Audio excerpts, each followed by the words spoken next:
नमस्कार मेरे प्यारे दर्शकों। मैं हूं प्रवीण और आप सुन रहे हैं हॉरर कहानी। दोस्तों, कहानी को शुरू करने से पहले एक छोटी सी गुजारिश है।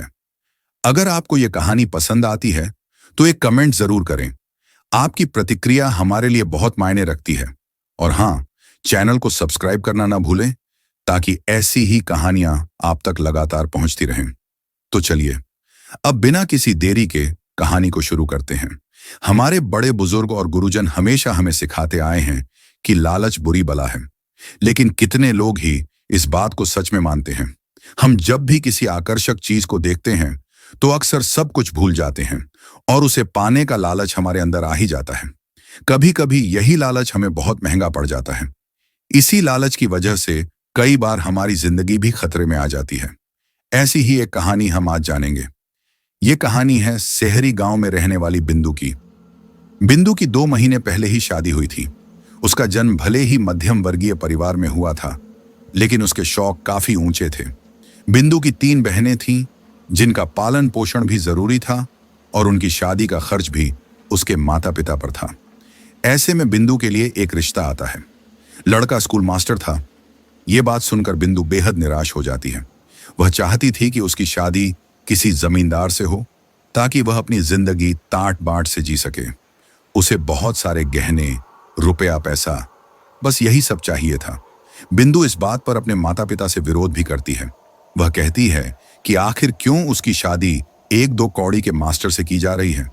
ये सुनकर उसकी मां वंदना कहती हैं, अरे हाय, बात तो ऐसे कर रही है जैसे तू कोई रियासत की राजकुमारी हो और तेरे लिए कोई राजकुमार आएगा, और जिसे तू 2 कौड़ी का मास्टर कह रही है वो इतना भी बुरा नहीं है। लेकिन बिंदु बीच में ही अपनी मां की बात काट कर कहती है, मां, मैं राजकुमार की बात नहीं कर रही। मैं चाहती हूं कि मेरी शादी किसी जमींदार से हो। मैं भी कहीं की चौधराइन या ठकुराइन बनूं। अब तक जितनी भी उम्र इस घर में बिताई, गरीबी में बिताई। अब मैं चाहती हूं कि मेरी बाकी की जिंदगी गहनों और रुपयों से भरी हो। जिस चीज पर हाथ रखूं वो मेरी हो जाए। ये सुनकर बिंदु के पिता कैलाश जी का सिर घूम जाता है। वह कहते हैं, बेटा, सपने हैसियत के हिसाब से देखने चाहिए। तू गरीब की बेटी है और मास्टर इज्जतदार आदमी है, उसूलों वाला। उसके साथ तू हमेशा सुखी रहेगी। बिंदु चिढ़कर कहती है, चूल्हे में जाएं ऐसे उसूल। मैं शादी करूंगी तो सिर्फ जमींदार से। अपनी बेटी की बदतमीजी देखकर वंदना जी बिंदु को करारा थप्पड़ मारती हैं और उसकी आंखों में देखते हुए कहती हैं, जमींदार से शादी करने के लिए दहेज भी देना होगा। हम सब बिक भी जाएंगे, फिर भी जमींदार को उतना दहेज नहीं दे पाएंगे, और अगर हम उसे दहेज नहीं दे पाए तो वो तुझे नोच खा जाएगा। माता पिता की फटकार सुनकर बिंदु चुप हो जाती है। उसकी आंखों से लगातार आंसू बह रहे थे। वह अपनी शादी से पहले का यही मंजर याद कर रही थी।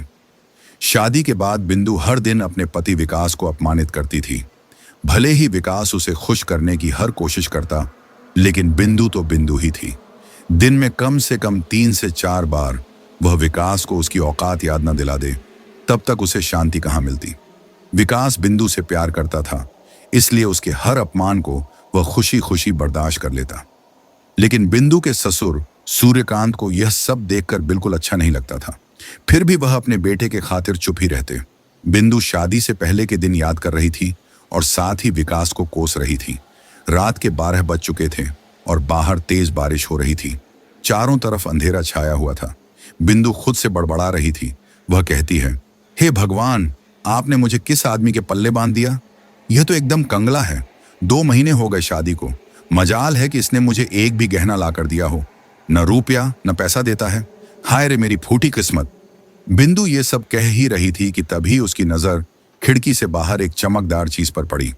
बिंदु बिस्तर से उठकर बाहर जाने लगती है। तेज बारिश की वजह से वह भीग रही थी, लेकिन उसे अपने भीगने की कोई परवाह नहीं थी। वह तो बस उस चमकदार चीज को देखना चाहती थी। ऐसा लग रहा था कि वह चमकदार चीज बिंदु को अपनी ओर खींच रही हो। जैसे ही बिंदु उस चमकदार चीज के पास पहुंचती है, उसकी आंखें अचानक बड़ी हो जाती हैं। चेहरे पर एक बड़ी सी मुस्कान फैल जाती है। वह चारों तरफ इधर उधर देखती है और फिर एक झटके में उस चीज को उठा लेती है। गौर से देखने पर पता चलता है कि वह एक मांग टीका था जिसमें हीरे जड़े हुए थे। देखने से ही साफ लग रहा था कि वह काफी कीमती है। बिंदु कहती है, यह मास्टर जिंदगी भर भी कमाता रहेगा, फिर भी इतना कीमती गहना इस जन्म में मुझे दिलाने से रहा। जैसे ही बिंदु मांग टीके को अपने माथे पर लगाती है, वैसे ही वह वहीं बेहोश होकर गिर जाती है। बारिश में भीगती हुई बिंदु जमीन पर पड़ी थी। अपने कमरे में सोए सूर्यकांत अचानक बेचैनी में उठ जाते हैं।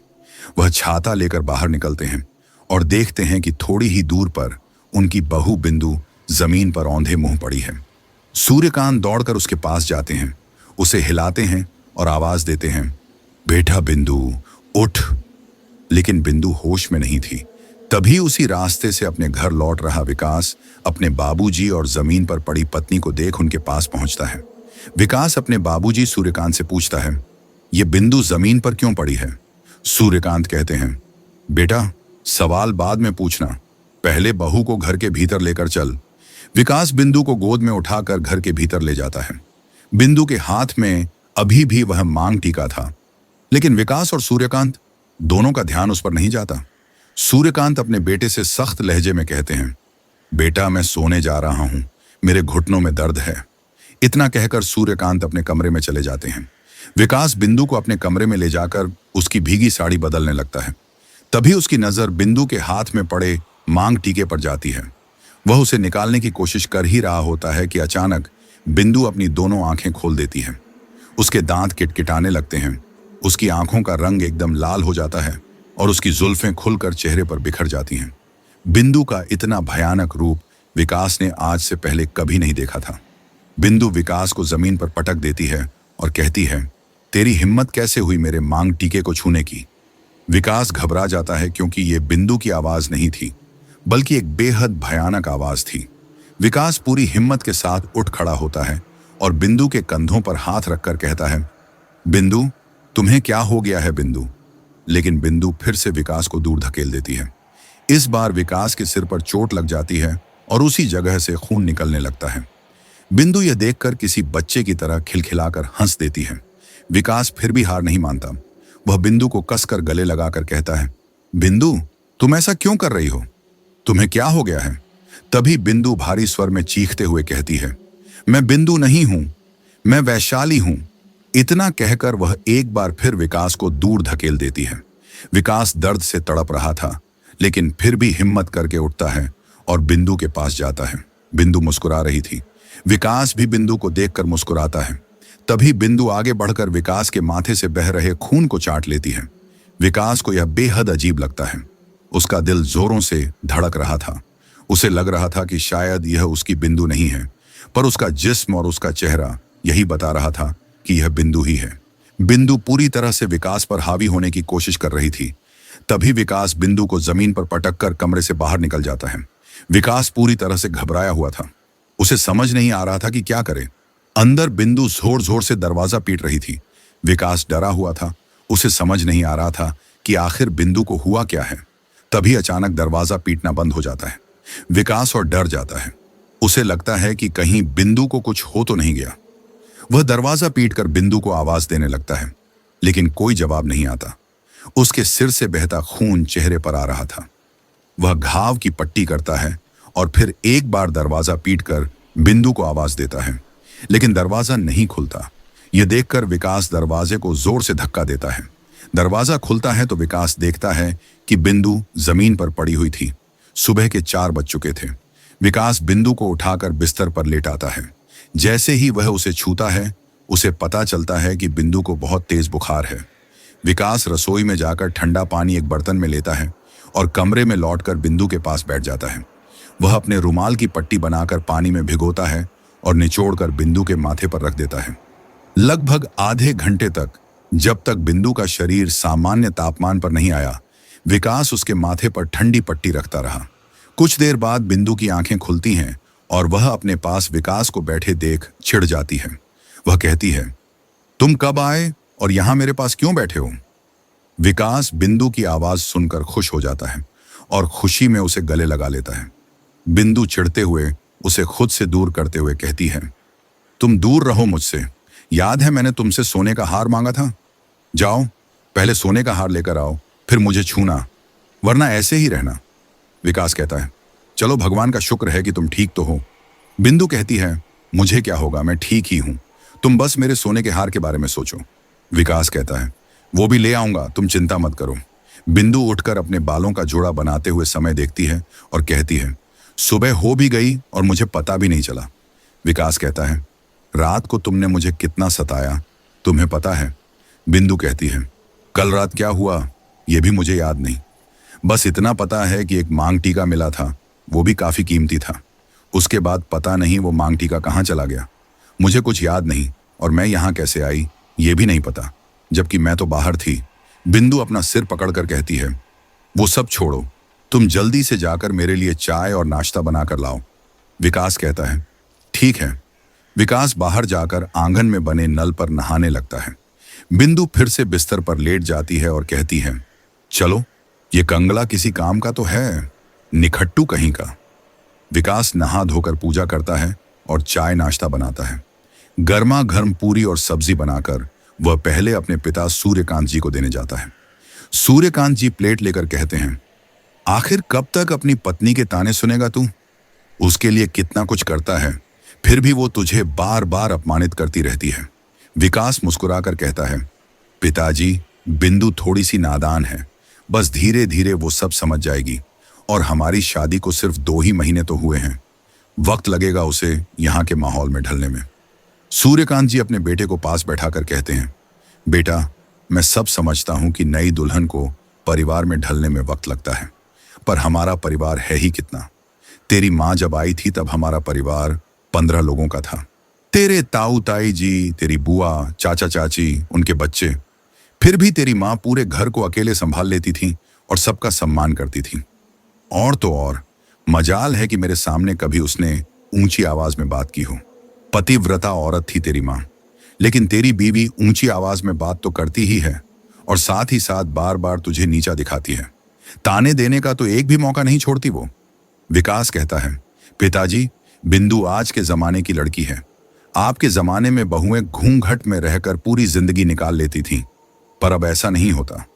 सूर्यकांत जी परेशान होते हुए कहते हैं, बेटा, तुझे समझाना बेकार है। मैंने सोचा था कि तू जरा अपनी बीवी की लगाम कसोगे, पर तू तो उसी का साथ दे रहा है। यह सुनकर विकास मुस्कुराकर कहता है, मैं बिंदु को नाश्ता देकर आता हूं पिताजी, फिर मुझे स्कूल भी तो जाना है। सूर्यकांत जी मुंह बनाकर कहते हैं, बने रहो सदा बीवी के गुलाम। विकास बिंदु के कमरे में चाय और नाश्ता लेकर जाता है और उसे जगाता है। बिंदु चाय पीती है और अजीब सा मुंह बनाकर विकास के मुंह पर उसकी पिचकारी मारकर कहती है, छी, कितनी गंदी चाय बनाई है तुमने, ऊपर से ठंडी। विकास अपना चेहरा साफ करता है और बिंदु से कहता है, मैं दूसरी बनाकर लाता हूं। बिंदु कहती है, नहीं नहीं, रहने दो, वैसे भी मूड तो तुम खराब कर ही चुके हो। बिंदु पूरी सब्जी खाने लगती है और कहती है, और ये कैसा फीका खाना बनाते हो तुम? विकास सिर झुकाए बस बिंदु की बातें सुनता है। विकास बिंदु से कहता है, मैं कपड़े बदलने जा रहा हूं, मुझे स्कूल जाना है। बिंदु कहती है, तो क्या मेरे सिर पर ही बदलोगे? जाओ ना। विकास अपनी शर्ट बदलकर जाने लगता है। विकास जैसे ही दरवाजे के बाहर कदम रखता है, तभी बिंदु पीछे से आवाज देती है, रुको। विकास मुस्कुराकर पीछे मुड़ता है तो बिंदु कहती है, आज मेरा सोने का हार आ जाना चाहिए। यह सुनकर विकास का चेहरा उतर जाता है और वह कहता है, बिंदु, तुम तो जानती हो कि मैं इतना ज्यादा नहीं कमाता, पर मैं पैसे जमा करके तुम्हारे लिए सोने का हार बनवा दूंगा। यह सुनकर बिंदु की आंखें क्रोध से बड़ी हो जाती हैं और वह कहती है, जब मेरी ख्वाहिश पूरी नहीं कर सकते थे तो मुझसे शादी क्यों की? कंगला आदमी, शादी की औकात नहीं थी और मुझे क्या सोचकर पसंद कर लिया? पूरा खानदान कंगलों का है। तभी सूर्यकांत जी अपने कमरे से बाहर आते हैं और कहते हैं, बहू, तुम्हें जरा सी भी शर्म नहीं आती? मेरा बेटा नौकरी पर जा रहा है और तुम उससे झगड़ रही हो, उसे ताने दे रही हो। सूर्यकांत जी विकास को जाने को कहते हैं। विकास कहता है, पिताजी, बिंदु की कोई गलती नहीं है। सूर्यकांत जी गुस्से से कहते हैं, चुप, मैं अंदर से सब सुन रहा था। बहू तेरा और हमारे खानदान का अपमान कर रही थी। बिंदु मुंह बनाकर कहती है, आप लोगों का खानदान कंगला है और इसे बड़ा क्या ही अपमान होगा। सूर्यकांत जी भड़क कर कहते हैं, इतनी ही परेशानी थी तो अपने पिता से कह देती कि तुम्हारा रिश्ता ऊंचे खानदान में करा देते। यह सुनकर बिंदु एकदम चुप हो जाती है, क्योंकि उसके पास इस सवाल का कोई जवाब नहीं था। बिंदु चुपचाप अपने कमरे में चली जाती है। सूर्यकांत जी पीछे से कहते हैं, हो गई ना तेरी बोलती? बंद। बिंदु कमरे में जाकर पैर पटकने लगती है। वह बड़बड़ाती है, ये बूढ़ा, इसकी तो अक्ल ठिकाने लगानी ही पड़ेगी। इतने में बिंदु की नजर बिस्तर के कोने में पड़े उसी मांग टिके पर जाती है जिसे उसने रात में देखा था। अचानक बिंदु के चेहरे के भाव बदल जाते हैं और उसके चेहरे पर एक बड़ी मुस्कान आ जाती है। बिंदु वह मांग टिका उठाकर आईने के सामने खड़ी हो जाती है और उसे पहनकर खुद को निहारने लगती है। तभी उसे एहसास होता है कि कोई उसके पीछे खड़ा है। बिंदु तुरंत पीछे मुड़कर देखती है, लेकिन वहां कोई नजर नहीं आता। वो खुद को शीशे में देखकर निहार रही थी।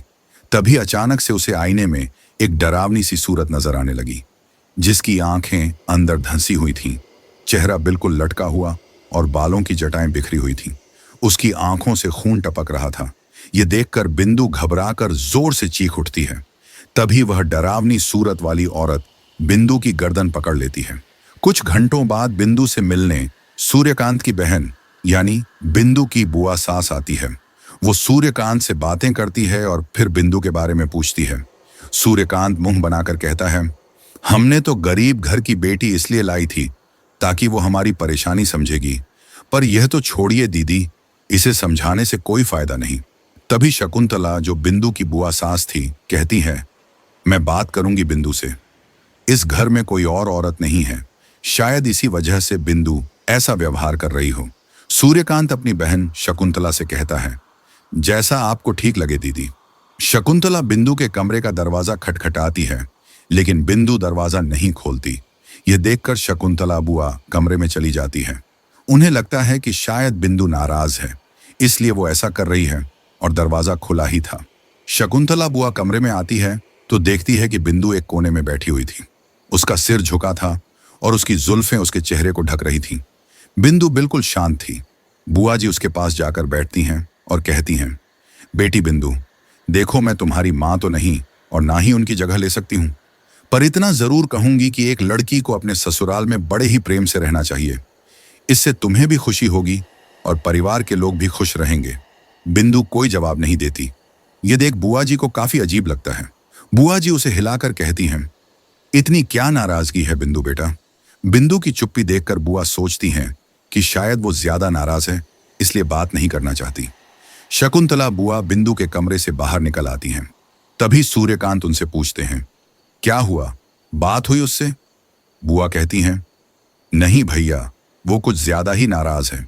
सूर्यकांत माथा झटकते हुए कहते हैं, ये सब उसके नाटक हैं। शकुंतला जी अपने भाई सूर्यकांत को तसल्ली देते हुए कहती हैं, सब ठीक हो जाएगा भैया, आप चिंता मत कीजिए। सूर्यकांत जी कहते हैं, अच्छा ये सब छोड़ो दीदी, हमें तो अब इसकी आदत हो गई है। मुझे अपनी चिंता नहीं, बस विकास की चिंता है, जिसे सारी जिंदगी इसके साथ बितानी है। शकुंतला जी कहती हैं, भैया एक दिन सब ठीक हो जाएगा, आप फिक्र मत कीजिए। सूर्यकांत जी कहते हैं, दीदी चलिए खाना खा लीजिए। विकास ने पूरी सब्जी बनाई है। बहू के हाथ का खाना मिलना तो रहा नहीं, बेटे के हाथ का ही खाना नसीब है। शकुंतला जी कहती हैं, नहीं भैया, मैं खाकर आई हूं, मैं आप लोगों के लिए खीर लाई हूं। फिर शकुंतला जी अपने झोले में से एक डब्बा निकालकर सूर्यकांत को देती हैं और कहती हैं, बहू और विकास को भी खिलाना, मैं चलती हूं। इतना कहकर शकुंतला जी अपने घर चली जाती हैं। सूर्यकांत जी एक कटोरी में खीर निकालकर खाने लगते हैं।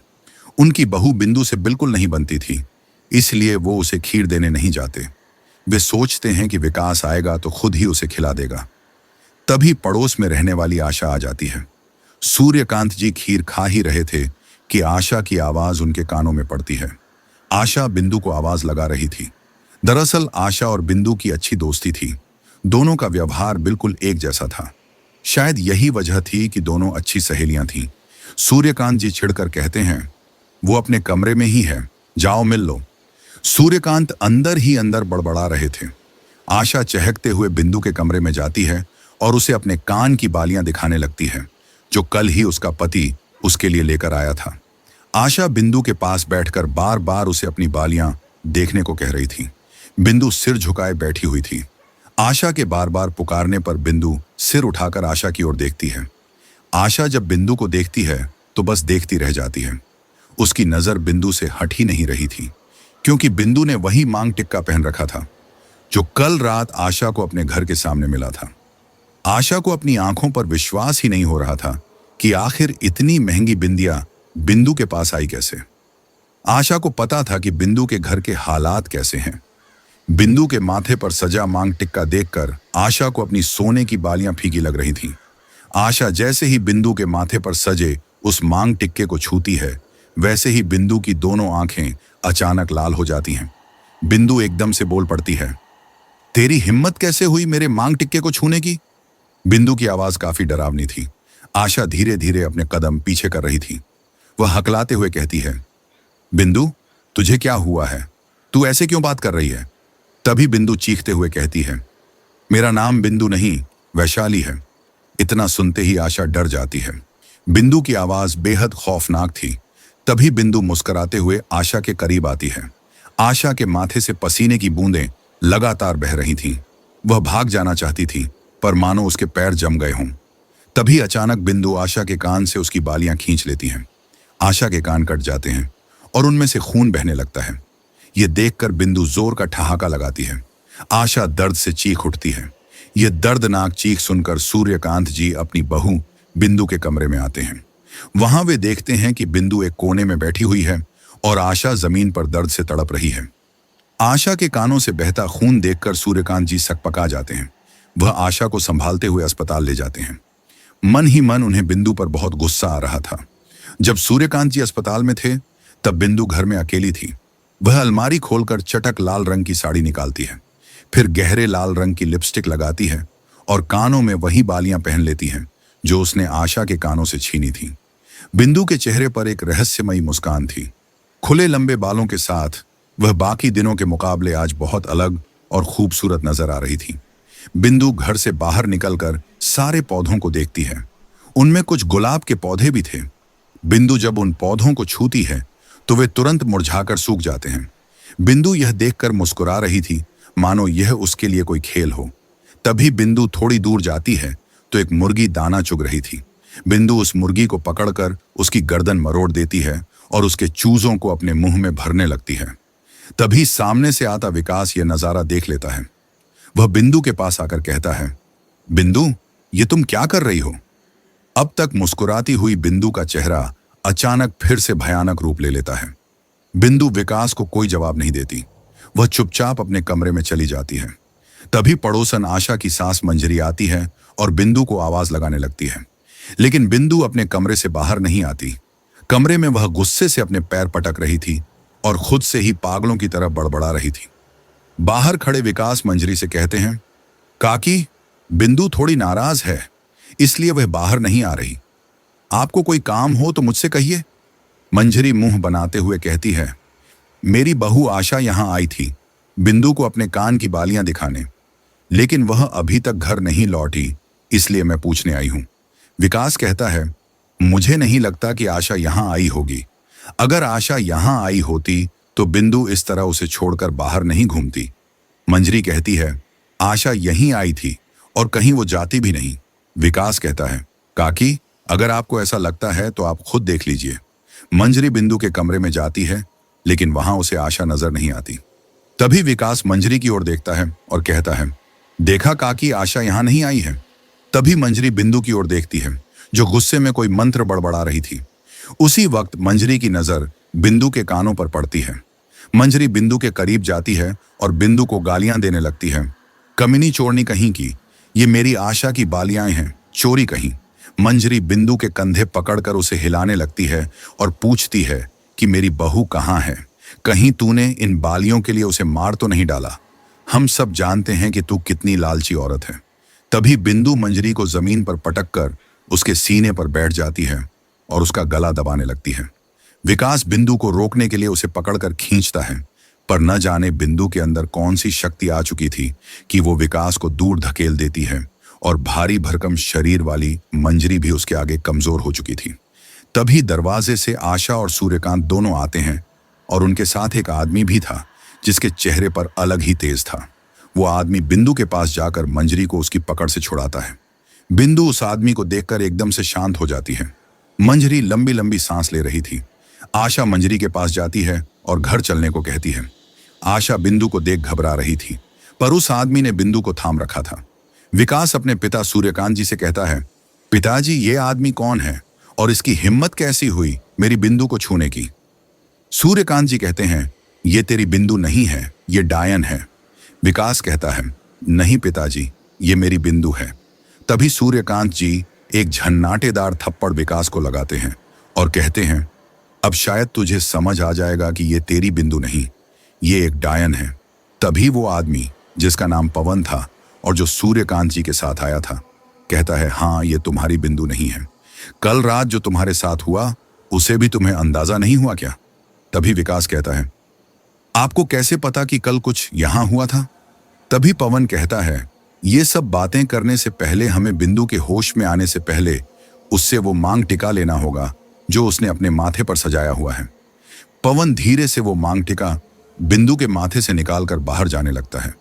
तभी बिंदु एकदम से होश में आ जाती है और पवन की गर्दन पकड़ लेती है और कहती है, तेरी हिम्मत कैसे हुई मेरे मांग टिके को छूने की? पवन हड़बड़ा जाता है और मांग टिका फेंककर अपनी गर्दन बिंदु के हाथ से छुड़ाने की कोशिश करने लगता है। बिंदु मांग टिका लेने के लिए जैसे ही झुकती है वैसे ही सूर्यकांत जी, पवन और विकास तीनों कमरे से बाहर निकल जाते हैं। पवन कहता है, दरवाजा बाहर से बंद करो, और अपनी जेब से लाल रंग का धागा निकालता है और दरवाजे पर उस धागे से तारे का निशान बना देता है। सूर्यकांत जी पवन से पूछते हैं, ये क्या है बेटा? तभी पवन कहता है, ये सुरक्षा यंत्र है। विकास अपने बाल खींचते हुए कहता है, मेरी बिंदु ऐसी नहीं थी, वो इतना कैसे बदल सकती है? पवन कहता है, इसके जिम्मेदार काफी हद तक तुम ही हो। यह सुनकर विकास चौंक जाता है। ऐसा कैसे हो सकता है? मैं अपनी बिंदु की ऐसी हालत का जिम्मेदार कैसे हो सकता हूं? मैं तो उसे प्यार करता हूं। पवन आगे कहता है, चलिए बाहर बैठकर बात करते हैं। वो सब सुन रही है। और हाँ, वो बिंदु नहीं, वैशाली है। विकास कहता है, ये नाम कल रात मैंने भी उसके मुंह से सुना था। आखिर ये वैशाली है कौन? तभी पवन कहता है, वैशाली वही है जिसकी मौत तुम्हारे कारण हुई थी। तुम 6 महीने पहले धनीपुर गए थे, वहीं वैशाली नाम की औरत रहती थी। तभी विकास को याद आता है, हाँ वहां एक वैशाली नाम की औरत तो थी, पर उसकी दिमागी हालत कुछ ठीक नहीं थी। पवन कहता है, वो औरत बिल्कुल ठीक थी, बल्कि वो एक डायन थी जो काला जादू किया करती थी। खुद को जवान और खूबसूरत रखने के लिए वो हर अमावस की रात को एक कुंवारी लड़की की बलि दिया करती थी। फिर तुम्हें इसके बारे में पता चला और तुमने गांव वालों को बताया, जिस वजह से गांव वालों ने उसे जिंदा जला दिया। विकास कहता है, मैंने तो बस एक मासूम बच्ची की जान बचाई थी और उसकी कीमत मेरी बिंदु चुका रही है। क्या किसी की जान बचाना गुनाह है? ये सारे सवाल विकास को परेशान कर रहे थे। सूर्यकांत जी विकास के कंधे पर हाथ रखकर कहते हैं, बेटा मैं समझ सकता हूं कि अभी तू क्या सोच रहा है, पर मुझे इतना पता है कि तू गलत नहीं है। पवन कहता है, हमें किसी भी तरह बिंदु को वैशाली के शरीर से अलग करना होगा, नहीं तो वह सदा के लिए बिंदु से वैशाली बन जाएगी। क्योंकि वैशाली का शरीर पूरी तरह से नष्ट हो चुका था, इसलिए उसे एक शरीर की जरूरत थी। उसने बिंदु को चुना ताकि वह अपनी मृत्यु का बदला भी ले सके और उसे एक जीता जागता शरीर भी मिल जाए। विकास कहता है, बिंदु को वैशाली से दूर नहीं किया जा सकता क्या? तभी पवन कहता है, हो सकता है, पर यह कार्य काफी कठिन है। तुम्हें बिंदु से किसी भी तरह वह मांग टीका लेना होगा, क्योंकि वह मांग टीका वैशाली का है। एक डायन तब तक तुम पर हावी नहीं होती जब तक तुम्हारे पास उसकी कोई चीज ना हो। हमें वह टीका बिंदु से लेकर नष्ट करना होगा, नहीं तो हम बिंदु को खो देंगे। विकास कहता है, ऐसा मत कहो पवन, मेरी बिंदु को कुछ नहीं होगा। तभी सूर्यकांत जी विकास को हौसला देते हुए कहते हैं, मुझे तुझ पर पूरा यकीन है। पवन कहता है, कल रात 12 बजने से पहले हमें बिंदु से वह मांग टीका लेकर उसे नष्ट करना होगा। यहाँ पास में ही देवी का मंदिर है, तुम्हें किसी भी तरह वह मांग टीका मेरे पास लाना होगा। मैं वहां हवन करने वाला हूं। हवन की पवित्र अग्नि में जाते ही वह मांग टीका पूरी तरह से नष्ट हो जाएगा और फिर बिंदु का शरीर वैशाली को छोड़ना ही होगा। पर तब तक तुम यह दरवाजा किसी भी कीमत पर नहीं खोलोगे। वह तुम्हें बहलाने फुसलाने की कोशिश करेगी, रोएगी, गिड़गिड़ाएगी, पर तुम्हें बिल्कुल भी नहीं सुनना है। विकास कहता है, पर बिना खाए पिए बिंदु कैसे रहेगी? पवन कहता है, कुछ नहीं होगा बिंदु को, तुम बस वही करो जैसा मैंने तुम्हें करने को कहा है। तभी पवन विकास को एक छोटी सी बोतल देता है और कहता है, इसमें चरणामृत है। जब भी तुम मेरे पास उस मांग टिके को लेकर आओगे तो हो सकता है कि कुछ बाधाएं या रुकावटें आईं, तब यह तुम्हारे काम आएगा। विकास पवन की बात मानकर उस चरणामृत की बोतल रख लेता है। पवन कहता है, मैं चलता हूं, कल रात 8 बजे तुम माता के मंदिर व मांग टीका लेकर आना। इतना कहकर पवन चला जाता है। पवन के जाते ही विकास अपने पिता सूर्यकांत जी से कहता है, पिताजी, आपको कैसे पता चला ये सब? सूर्यकांत जी कहते हैं, बेटा, मैं तेरा बाप हूं। तुझ पर आने वाली हर मुसीबत का मुझे पहले से एहसास हो जाता है। विकास अपने पिता को गले लगा लेता है। सूर्यकांत जी उसके सिर पर हाथ फेरते हुए कहते हैं, चल अब कुछ खा ले। विकास कहता है, नहीं पिताजी, मुझे भूख नहीं है। सूर्यकांत जी कहते हैं, चुपचाप खा ले, तेरी बुआ तेरे लिए खीर देकर गई थी। दोनों बाप बेटे खीर खाने बैठते हैं। जैसे ही विकास निवाला खाने ही वाला था, उसे बिंदु की याद आती है और वह रुक जाता है। सूर्यकांत जी कहते हैं, मुझे पता है तू बिंदु के बारे में सोच रहा है, पर जल्द ही सब ठीक हो जाएगा, इसलिए तू तैयार रहना, ये सोचकर खा ले। विकास खाना शुरू कर देता है। खाने के बाद विकास रसोई और कमरे की सफाई करने लगता है। उसे नींद नहीं आ रही थी। सूर्यकांत जी सो जाते हैं और विकास आंगन में खटिया लगाकर सोने की कोशिश करता है। विकास अपनी आंखें बंद करता है। तभी उसके कानों में बिंदु की आवाज आती है। बिंदु रोकर उसे पुकार रही थी। विकास आवाज सुनकर कमरे की ओर जाता है। बिंदु रो रो कर पानी मांग रही थी। तभी विकास को पवन की बात याद आती है। वह धागे से बने उस स्टार के निशान को देखता है। फिर बिंदु रोकर विकास को पुकारती है। विकास मन में ठान लेता है कि वह पवन की बात नहीं मानेगा और अपनी बिंदु को पानी पिलाएगा। वह गिलास में पानी भर लाता है और जैसे ही धागे से बने उस स्टार को तोड़ने ही वाला होता है, तभी सूर्यकांत जी उसे रोक लेते हैं। सूर्यकांत जी कहते हैं, ये कैसी बेवकूफी करने जा रहा था? अगर वह बाहर आ गई तो हम दोनों को मार डालेगी। याद रख, ये तेरी बिंदु नहीं बल्कि एक डायन है। तभी विकास को होश आता है। वह अपने मुंह पर हाथ रखकर कहता है, मैं क्या करने जा रहा था? वह पिता से लिपटकर फूट फूट कर रोने लगता है और कहता है, पिताजी, मुझसे बिंदु की यह हालत देखी नहीं जाती। मुझे मेरी बिंदु चाहिए। सूर्यकांत जी उसके कंधे पर हाथ रखकर कहते हैं, सब ठीक हो जाएगा बेटा, ज्यादा मत सोच और इस दरवाजे से दूर रह। विकास पूरी रात नहीं सोता। अगले दिन पवन और सूर्यकांत जी हवन की तैयारी में लग जाते हैं और विकास बेसुध पड़ा रहता है। तभी उसे फिर बिंदु की आवाज सुनाई देती है। विकास अपने ख्यालों से बाहर आकर कमरे के दरवाजे पर खड़ा हो जाता है। बिंदु की आवाज आती है। वह कहती है, विकास, हमारा दम घुट रहा है, हमें बाहर निकालो। विकास खुद को रोक नहीं पाता और दरवाजा खोल देता है। बिंदु एक कोने में बैठी सिसक रही थी। विकास उसके पास जाता है। तभी बिंदु उसकी गर्दन पकड़कर उसे जमीन पर पटक देती है। तभी पवन और सूर्यकांत जी वहां पहुंचते हैं। विकास के सिर से खून बह रहा था। पवन सूर्यकांत जी से कहता है, आप विकास को अस्पताल ले जाइए, इसे मैं देखता हूं। पवन लाल धागे से बिंदु के हाथ बांध देता है। वह कहता है, भले ही यह धागा कच्चा है, पर तेरे लिए यह पूरी तरह से पक्का है। बिंदु दर्द से तड़प रही थी और चीख रही थी। तभी अचानक पवन बिंदु के माथे से वह मांग टीका खींच लेता है और उसे मंदिर की ओर ले जाने लगता है। मांग टीका उतरते ही बिंदु बेजान होकर जमीन पर गिर जाती है।